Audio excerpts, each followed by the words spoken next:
नमस्कार दोस्तों, स्वागत है आप सभी का हमारे चैनल पर। तो दोस्तों, जैसा कि आपको पता था कि सब इंजीनियर की जो वैकेंसी है वो आने वाली हैं और उसका जो डिटेल नोटिफिकेशन है वो आ चुका है। तो दोस्तों, वीडियो से जुड़े रहिए। मैं आपको एक एक चीज़ बता दूंगा सब इंजीनियर के बारे में। आपको कौन सी प्रेफरेंस रखना है, कौन सा पोस्ट आपके लिए सही रहेगी, आपकी कन्वीनियंस के हिसाब से आपको क्या क्या उसमें प्रॉफिट हो सकते हैं यदि आप वो सिलेक्ट करेंगे। मैं आपको पूरी जानकारी दूंगा, बस आपको यही करना है। वीडियो को पूरा देखिए और जुड़े रहिए मेरे साथ। ठीक है, तो बता देता हूँ कि आवेदन कब से कब तक करना है। आप जानते हैं कि 9 अप्रैल से आप कर सकते हैं, 23 अप्रैल तक आवेदन कर सकते हैं। संशोधन 28 अप्रैल तक जारी रहेंगे। फीस 500 और 200 रुपये, 200-250 रहेगी। इसके अलावा 60 और पोर्टल शुल्क, इसके अलावा जो रहेगा 20 रुपये अतिरिक्त चार्ज। तो पेपर कब से होंगे? 6 जून से पेपर रहेंगे। समय काफ़ी कम है, लेकिन पहले से ही आपको पता है कि पेपर होने वाला है, तो तैयारी आप कर रहे होंगे। ठीक है, इसके बारे में और देख लेते हैं क्या पोस्ट है, नंबर ऑफ़ पोस्ट क्या है। तो हम आपको बता दें, सिलेबस के बारे में मैंने वीडियो पहले ही बना रखी है। आपको पूरी बुक की लिस्ट दे रखी है, यहाँ तक कि जो भी सिलेबस के अकॉर्डिंग बुक्स हैं वो भी मैंने अपने ग्रुप पे शेयर कर रखी है। ठीक है, अब देख लेते हैं हम। तो पहले तो पेपर किस प्रकार से होना है, जैसा कि आप जानते हैं 33 श्रेणी के जो पेपर हैं, उसके अलावा इसमें 100 नंबर के जो टेक्निकल और 100 नंबर के जो पेपर रहेंगे वो नॉन टेक्निकल रहेगा। नॉन टेक्निकल के जो 7 सब्जेक्ट हैं, जिसमें से आप देख सकते हैं सामान्य ज्ञान, सामान्य हिंदी, सामान्य अंग्रेजी, गणित, तार्किक योग्यता यानी एप्टीट्यूड, रीजनिंग और कंप्यूटर के क्वेश्चन रहेंगे जो कि 100 मार्क्स के रहेंगे, जिसमें हिंदी के आपके 15 क्वेश्चन रहेंगे और MPG के और सामान्य ज्ञान के 15 क्वेश्चन रहेंगे। इसके अलावा मैं आपको बता देता हूँ और क्या क्या जानकारी रहेगी। तो आइए हम देख लेते हैं। तो आपकी जो आयु है वो 1 जनवरी से की जाएगी। इसके अलावा आपका जो डिग्री है कंप्लीट होना चाहिए, इसका विशेष ध्यान रखें। ठीक, और देख लेते हैं।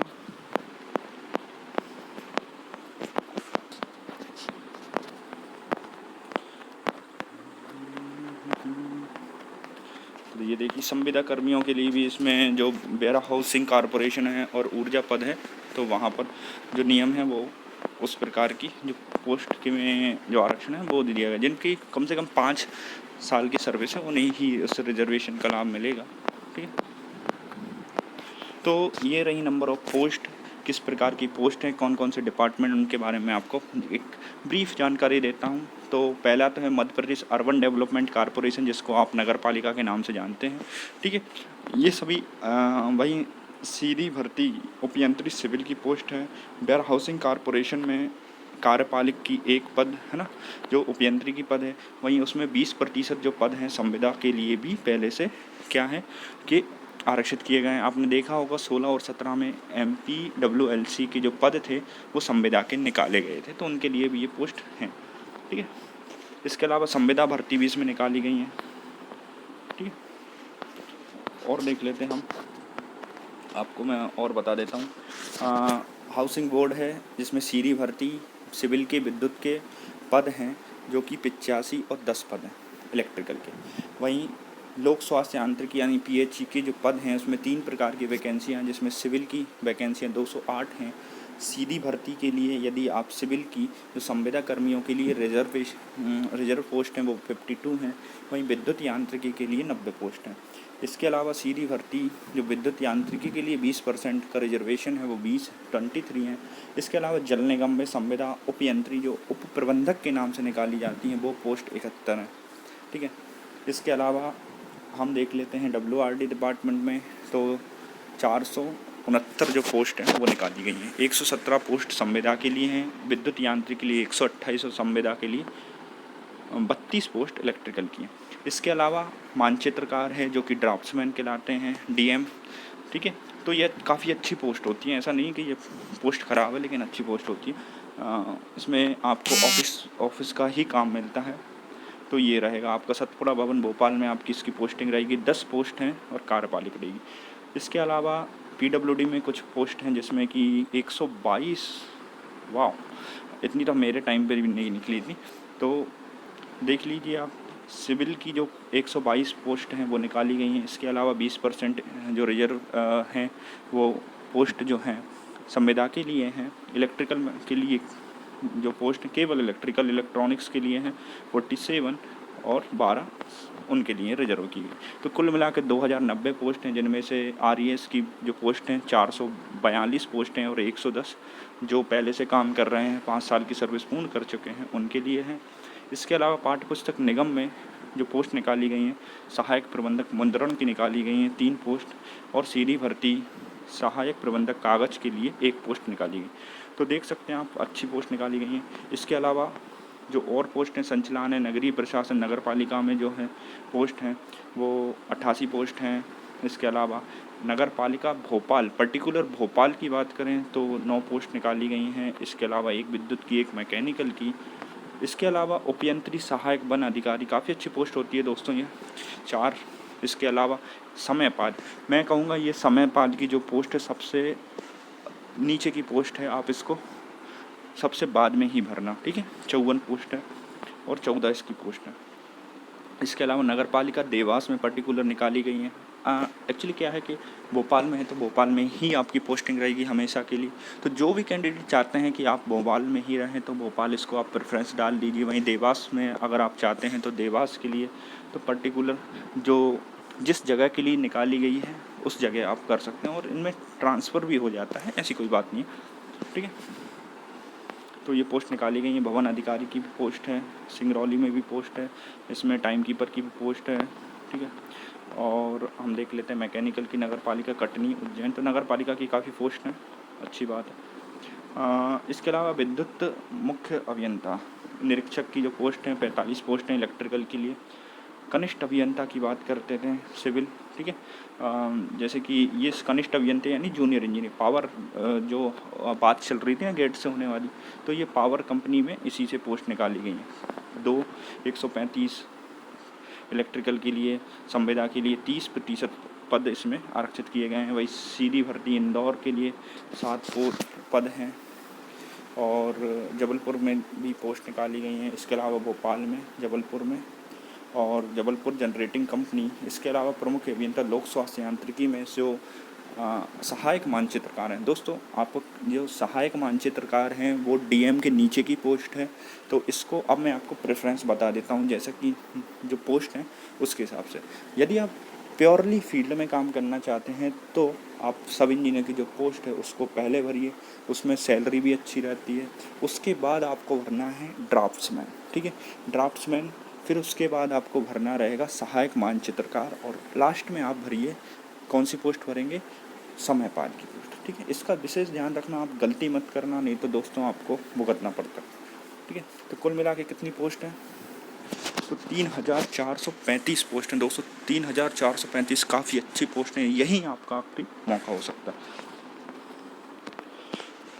तो बात कर लेते हैं, जैसे कि मैंने आपको पोस्ट के बारे में बता दिया है, सिर्फ एक बात मैं बता देता हूँ। जैसे अर्बन डेवलपमेंट कंपनी है, इसमें जो पोस्ट हैं संविदा की भर्ती हैं और 5 पोस्ट हैं। 43,000 की जो सैलरी है एक मुश्त आपको दी जाएगी, लेकिन ये संविदा की पोस्ट है। तो आपको प्रेफरेंस क्या बनना है, देखो अगर आप परमानेंट जॉब चाहते हैं तो मेरे हिसाब से आप इसको जो है समयपाल के बाद भर सकते हैं, ठीक। वहीं वेयर हाउसिंग कॉरपोरेशन में भी सीधी भर्ती है, इसका जो ग्रेड पे 3200 ग्रेड पे, ठीक है, 3200 ग्रेड पे इसमें भी है, ठीक है। अब इसमें हाउसिंग कॉरपोरेशन, दोस्तों मैं डिपार्टमेंट के बारे में आपको बता दूंगा कौन सा डिपार्टमेंट आपके लिए सही रहेगा, ठीक है। उसका पूरा एनालिसिस मैं आपको अभी बता दूंगा, आप बस वीडियो से जुड़े रहिए, ठीक है। तो ये पोस्ट है, ठीक है, 208 इसमें पोस्ट, 52 लगभग सभी में जो ग्रेड पे वही मैं देख रहा हूँ। हाँ, तो ये रहा उप प्रबंधक जो जल निगम में, यहाँ की जो दिया गया है सैलरी 35,000 है, ठीक है। तो इसको आप चाहें तो जो नगर पालिका की जो पोस्ट थी जिसमें 43 थी उसको पहले भरिए और इसको उसके बाद भरिए, ठीक है। इसके अलावा ये सभी परमानेंट पोस्ट हैं, ये भी परमानेंट पोस्ट है। तो जिसमें भी आपको वेतनमान दिख रहा है लेवल 8, तो वो आपके लिए परमानेंट है। हाँ, ये देखिए मानचित्रकार, इसका जो ग्रेड पे है 2400 ग्रेड पे है, 25,300 इसकी सैलरी स्टार्टिंग रहेगी। अभी आपको डीए जो मिलेगा 1.31 से आप मल्टीप्लाई करेंगे और उसका 70% एक साल के लिए, 80% दूसरे साल में और 90% तीसरे साल में। इस प्रकार से जो चौथा साल रहेगा आपको पूरी सैलरी मिलने लगेगी। ठीक है दोस्तों, ध्यान दीजिए। आप यार आपको डाउट भी होते हैं तो आप वहाँ पर कमेंट कर दीजिए, मैं आपको सजेस्ट कर दूँगा। ठीक है, आपको कोई परेशानी होती है तो मैं आपको बता दूँगा। दोस्तों यहाँ पर लिखा हुआ 3 वर्षीय डिप्लोमा, लेकिन आप इसके लिए भी अप्लाई कर सकते हैं। तो योग्यता में क्या है, जो मिनिमम योग्यता डिप्लोमा मांगी गई है, लेकिन बीटेक वाले इसके लिए अप्लाई कर सकते हैं। लेकिन जिन पोस्टों में बीटेक मांगी गई है उन पोस्टों में डिप्लोमा वाले बिल्कुल अप्लाई ना करें, नहीं तो आपकी वो सीट भी जाएगी और आपका एक सुनहरा जो मौका है जॉब पाने का वो चला जाएगा। तो यदि आपके पास ओनली डिप्लोमा है तो आप जो डिप्लोमा की जो पोस्ट हैं केवल उन्हीं के लिए अप्लाई करिए, अन्यथा यही होगा कि आपका सिलेक्शन हो जाएगा। फिर आप जब डॉक्यूमेंट वेरिफिकेशन कराने जाएंगे और यदि आपके पास डिग्री नहीं हुई तो आप उससे बाहर कर दिए जाएंगे। ठीक है, ठीक है, तो इसका ध्यान रखिए। ये रहा पद, अभियंत्रिकी पद। ठीक है, ओके। ग्रामीण यांत्रिकी सेवा 3600। ओके, तो यहाँ हम देख सकते हैं एक बहुत अच्छा जो ग्रामीण यांत्रिकी सेवा के लिए 422 पोस्ट 442 पोस्ट हैं और इनका ग्रेड पे 36,200 सबसे ज़्यादा है। दोस्तों इसमें और सभी ब्रांच के लिए मतलब सभी वैकेंसियां हैं, सभी कास्ट के लिए भी हैं 72, 26, 43 SC ST के लिए 72। अब मैं आपको बता दूं कि अभी 3600 का ग्रेड पे का जो केस चल रहा है तो उसमें आपको फ़ायदा, अगर तुरंत फ़ायदा लेना है तो आप 3600 ग्रेड पे यहाँ से लगवा सकते हैं, क्योंकि आपके जो आदेश है इसका व्यापम की रूल बुक में उसको आपको 3600 लिखा हुआ है। तो मैं जेन्युइनली आपसे कहूँगा कि RES को आप पहले नंबर पर भरें। क्योंकि आपको जो सैलरी है बहुत अच्छी मिलेगी ना। तो आप भले ही RES में नहीं जाना चाहते, लेकिन अल्टीमेटली पैसा मायने रखता है दोस्तों। तो आप 3600 जो ग्रेड पे की पोस्ट है इसको पहले नंबर पर भरिए, किसी भी दुविधा से बचते हुए, क्योंकि अब यहाँ पर क्लैरिफाई हो चुका है कि 3600 ग्रेड पे RES में मिल रहा है। ठीक है, उनका जो राजपत्र उसके हिसाब से उन्होंने मांग भी की थी। और अभी हालांकि आप किसी भी डिपार्टमेंट को ज्वाइन कर लीजिए, बाद में 3600 लग जाएगा। ठीक है, ऐसी संभावना है। हम प्रयास कर रहे हैं आप सभी के लिए। मैं जुड़ा हुआ हूँ Madhya Pradesh diploma engineers association से, तो वहाँ हम निरंतर इस बारे में प्रयास करते रहते हैं कि आपका जो ग्रेड पे है काफ़ी बढ़ जाए। ठीक है, तो ऐसी कोई बात नहीं है। यदि आपका सिलेक्शन दूसरे विभाग में भी होता है तो आपको 3600 ग्रेड पे मिलने के लिए हम प्रयासरत हैं। आज ही मैंने जो पोस्ट है डाली है कि किस प्रकार से जो हमारे प्रतिनिधि हैं हमारे वित्त मंत्री जी से मिले हुए हैं इस बारे में। ठीक है, तो मैंने आपको बता दिया कि RES की जो पोस्ट है उसको आप पहले नंबर पर भर दीजिए और बाकी आप दूसरे विभागों को भरिए। ठीक है, मुद्रण की बात कर लेते हैं। तो ये एक अलग पोस्ट है। इसमें क्या मांगा गया है, इसमें मात्र 3 पोस्ट हैं। BTech यानी कोई भी इसके लिए अप्लाई कर सकता है। ठीक है, और इसके ग्रेड पे के बारे में हम देख लेते हैं क्या दिया हुआ। वेतनमान के बारे में इसमें इनके रूल बुक में नहीं दिया है, तो मैं इसके बारे में नहीं बता सकता कि इसको आप क्या करें। लेकिन इसको एक सजेशंस के तौर पर मैं आपसे कहूँगा कि इसको सहायक मानचित्रकार के बाद में भरिए, यदि ये 2400 ग्रेड पे की रहेगी। ठीक, और ठीक है, ये भी 3200 ग्रेड पे है आपका। नगर पालिका की जितनी भी पोस्ट हैं सभी में 3200 ग्रेड पे है। ठीक, ये रही समयपाल की पोस्ट है, तो इसका जो ग्रेड पे सबसे कम है, ये सबसे आखिरी की पोस्ट रहेगी आपकी। ठीक है, और इसको आप बाद में सेलेक्ट करें। ठीक है, तो प्रेफरेंस क्या रहेगा वो मैं आपको जल्दी ही बता दूंगा जैसे ही हमारी पोस्ट ख़त्म हो जाती है। ठीक है, 3200 ये समयपाल। ठीक है, 3200। ठीक है, इसमें भी 3200 ग्रेड पे है, इसमें 3200 ग्रेड पे है।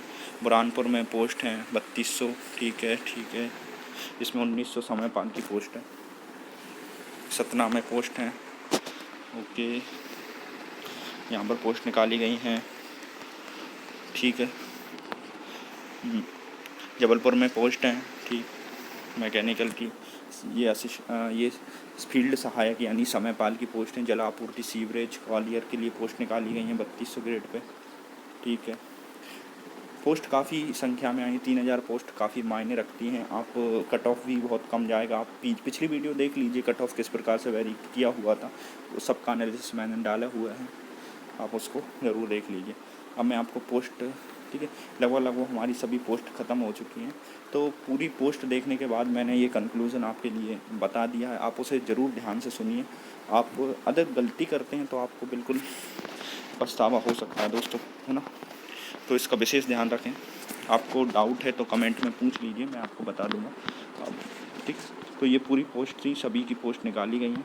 ठीक है, तो लगभग हमने देख लिए। हम चलते हैं पहले पेज पर जिसमें सभी डिपार्टमेंट दिए हुए थे, तो मैं आपको बता देता हूँ। तो दोस्तों अब मैं आपको बता देता हूँ थोड़ा वर्कलोड के बारे में। ठीक है, सबसे ज़्यादा वर्कलोड की बात करें तो उपयंत्री जो है पीडब्ल्यूडी में वर्कलोड सबसे ज़्यादा होता है। ठीक है, वर्कलोड किस प्रकार का रहेगा आपको, यदि आप पीडब्ल्यूडी में मेन शाखा में जाते हैं तो आपके पास पूरे ज़िले का प्रभार रहता है। जितने भी कार्यक्रम होते हैं वहाँ पर आपको बैरिकेटिंग, चुनाव, इलेक्शन, इन सब की व्यवस्था, और कोई भी कार्यक्रम होता है, योजनाएं होती हैं, तो उसकी जिम्मेदारी आपको दे दी जाती है। ठीक है, तो मतलब वर्कलोड बहुत ज़्यादा होता है ना। छोटे से छोटा काम के लिए आपको पीडब्ल्यूडी के सब इंजीनियर को याद कर लिया जाता है। और रही बात आजकल कोई फंड नहीं आता है, तो आप इसमें बिल्कुल मत रहिए कि यहाँ पर पैसा ही पैसा है, या मतलब जो भी आपकी थिंकिंग हो, तो उसको मैं आपको पहले ही क्लेरिफाई कर देता हूँ। ठीक है, यहाँ पर ना पैसा है ना सुकून है। तो सुकून और पैसा की तलाश इस इंसान करता है, तो उसके बारे में क्लियर कर देता हूँ। यदि आपको सुकून चाहिए तो आप चाहिए WRD में, बहुत अच्छा डिपार्टमेंट है। ठीक है, काफ़ी आपको वहाँ पर सुविधाएं भी मिलती हैं। गेम्स, क्रिकेट प्रतियोगिताएं, फुटबॉल प्रतियोगिताएं भी वहाँ पर होती हैं। इसके अलावा RES डिपार्टमेंट आप पहले नंबर पर भरिए। मेरा पर्सनल सजेशन यही रहेगा कि क्योंकि उसमें जो ग्रेड पे है सब इंजीनियर यानी सबसे सुपीरियर ग्रेड पे केवल RES का है, 3600 ग्रेड पे है। इसमें सैलरी आपको स्टार्टिंग में ही आपकी सैलरी 40 से प्लस रहेगी, इसका ध्यान रखिए। और जब आपके 3 साल प्रोबेशन पीरियड ख़त्म हो जाएगा तो आपकी सैलरी 50 प्लस हो जाएगी, तो जल्दी आप ग्रोथ कर सकते हैं उसमें। और उसमें काम करने का तरीका भी अच्छा है, पैसा भी अच्छा है आपका। ठीक है, वर्क भी उसमें और पीडब्ल्यूडी में जो वर्कलोड है लगभग समान है, लेकिन पीडब्ल्यूडी में जहाँ आपको पब्लिक डीलिंग ज़्यादा करनी पड़ती है, नेतागिरी ज़्यादा होती है, वो RES में नहीं है। ठीक है, इसके अलावा जो डिपार्टमेंट है नगर पालिका, तो डायरेक्ट पब्लिक इंटरफेरेंस रहेगा। अच्छी पोस्ट है, शहरों में पोस्ट आपको मिलेगी, शहरों में काम करने का मौका मिलेगा, जन प्रशासन से जुड़े रहेंगे, योजनाओं में आपको काम करने का मौका मिलेगा, तो इसको आप भर सकते हैं। ठीक है, इसके अलावा WLC है जिसको आप वेयर हाउसिंग कॉरपोरेशन, जिसमें बहुत अच्छा मतलब ये कहिए कि वो तो हट के ही डिपार्टमेंट है, जिसमें जैसे कि ये 2 डिपार्टमेंट है, एक हाउसिंग बोर्ड और एक वेयर हाउसिंग। ये दोनों डिपार्टमेंट हट के ही हैं, इनका किसी से लेना देना नहीं है। ये अपने इंडिविजुअल जो प्रोजेक्ट हैं वो कराते रहते हैं। इसके अलावा जो वेयर हाउस जितने भी बने हुए हैं सरकारी, उनका मेंटेनेंस, देख रेख, निर्माण, रोड बनवाना उसी एरिया में। बहुत अच्छी जगह है, जहाँ भी आपके वेयर हाउस आप अपने शहर में भी देखेंगे तो सरकारी वेयर हाउस गोदाम बने हुए हैं, उनकी जांच करना। ठीक है, उनमें जो भी प्राइवेट भी बन रहे हैं तो उनको वेरीफाई करने का काम जो है वेयर हाउसिंग कॉरपोरेशन का रहेगा। इसी प्रकार से हाउसिंग बोर्ड में आपने देखा होगा कि जो अभी प्रधानमंत्री आवास योजना वगैरह चल रही हैं, तो जो भी मकान बन रहे हैं वो हाउसिंग बोर्ड द्वारा बनवाए जाते हैं। तो ये प्रोजेक्ट आपके पास अच्छा रहेगा, इसमें ज़्यादा कचरा नहीं है, मतलब कचरे से बोला जाए तो नेतागिरी नहीं है। कुल मिला के आपको जो पब्लिक इंटरफेयर नहीं रहेगा, आप अपना काम करेंगे सुकून से, किसी का लोड नहीं रहेगा, ना कलेक्टर का लोड, ना पंचायत सचिव का लोड। तो आप बहुत अच्छे से उसमें मैनेज कर सकते हैं अपनी लाइफ को। मतलब प्योर टेक्निकल जो काम होते हैं ना, वो आपको यहाँ देखने को मिलेंगे। कहाँ कहाँ आप RES में भी अच्छा टेक्निकल काम कर सकते हैं, हाउसिंग बोर्ड में, WRE RE में, ठीक है, और RES में, और हाउसिंग बोर्ड में, है ना, यहाँ पर आप टेक्निकल काम कर सकते हैं। वहीं ये PWD है, RES और नगर पालिका, इनमें तो कचरा हो जाता है, क्योंकि कहीं आपको पार्षद हैं, कहीं सरपंच हैं, ये लोग आपकी टांग खींचते रहते हैं, कहीं CMO हैं, पंचायत सचिव है, तो ये लोग आपको फंसाने के लिए ही चाल चलते रहते हैं। ठीक है, तो इसका विशेष ध्यान रखना आपको। और अगर आप जाना चाहें तो विद्युत विभाग में भी जा सकते हैं। वहाँ पर लिमिटेड काम है विद्युत विभाग की, आपकी बिल्डिंग बनवाना, नए जो भी पोल शिफ्टिंग का काम है, कितना खर्च होना है, बिल्डिंग वगैरह मेंटेनेंस, उसका काम यहीं देखा जाता है। ठीक है, तो मैंने आपको बता दिया। अब आपको क्या क्या पोस्ट की प्रेफरेंस रखनी है, तो पहले नंबर पर आप RES सब इंजीनियर की रखिए। फिर दूसरे नंबर पर आप PWD को और WRD को। अगर आपको बहुत अच्छा टेक्निकल भी काम करना है, सुकून भी चाहिए, तो आप मेरे हिसाब से WRD भरिए। ठीक है, पहले नंबर पर आपकी लिख लीजिए, आप RES लिखिए, फिर WRD लिखिए, फिर इसके बाद आप लिख लीजिए PWD, फिर इसके बाद आप हाउसिंग बोर्ड लिख लीजिए। ठीक है, इसके बाद आप MPWLC लिख लीजिए। ठीक है, इसके बाद आप नगर पालिका की जितने भी डिपार्टमेंट हैं, ठीक है, जहाँ भी आप जाना चाहें नगर पालिका, अपने शहर के हिसाब से नगर पालिका सेलेक्ट कर सकते हैं। यदि आप ना, तो मैं यही कहूँगा कि अगर ये आपको अपने शहर में ही जॉब करना है तो प्रॉपरली जो नगर पालिका है उसको आप पहली प्रेफरेंस दे दीजिए। ठीक है, तो वहीं आपको पोस्टिंग हो जाएगी, ये आपको सुविधा रहेगी। और इसके अलावा पहले सब इंजीनियर की भरिए, फिर इसके बाद आप कौन सी पोस्ट भरेंगे जो रहेगी आपकी। अगर आप देखो दोस्तों, ऐसी बात है कि संविदा की जो भी पोस्ट है उनमें निकाला तो नहीं जाता है, लेकिन क्या है कि कहीं ना कहीं आपको जो प्रॉपर जो लाभ हैं वो नहीं मिल पाते, इसलिए आप परमानेंट पोस्ट को पहले भरिए। ठीक है, तो इस हिसाब से आप पहले RES की भरिए, फिर आप भरिए मानचित्रकार की, फिर उसके बाद आप भरिए जो संविदा सब इंजीनियर की है वो पोस्ट भरिए।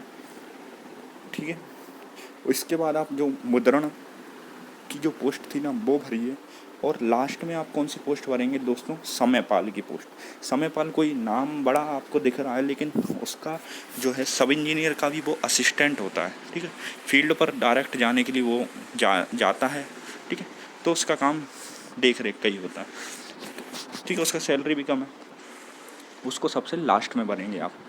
ठीक है, एक मतलब कुछ नहीं तो वो सही, ऐसी वाली बात है। DM उससे काफ़ी अच्छी पोस्ट है। ठीक है, तो मैंने आपको बता दिया, पहले आप OPN3 की पोस्ट भरेंगे, उसके बाद आप DM की पोस्ट भरिए, फिर उसके बाद आप भरिए ये वाली संविदा वाली, उसके बाद आप सहायक मानचित्रकार की, उसके बाद आप भरिए ये मुद्रण की पोस्ट। यदि इन दोनों का जो ग्रेड पे मतलब यदि 2400 आया और 1900 आया तो आप देख लीजिए DM की पोस्ट के बाद आप इसको भरिए। अभी एक और संशोधन आएगा क्योंकि इसमें जो ग्रेड पे है नहीं लिखा हुआ है, जैसे ही क्लियर हो जाएगा तो आप समझ लीजिए मैंने दोनों ऑप्शन आपको किस प्रकार से बताएं। यदि उसका 2400 ग्रेड पे है तो आप उसको DM के नीचे रखिए, है ना। यदि उसका ग्रेड पे 1900 है तो आप जो सहायक मानचित्रकार है उससे भी नीचे रखिए आप उसको। ठीक है, और लास्ट में आपको रखना है समयपाल की।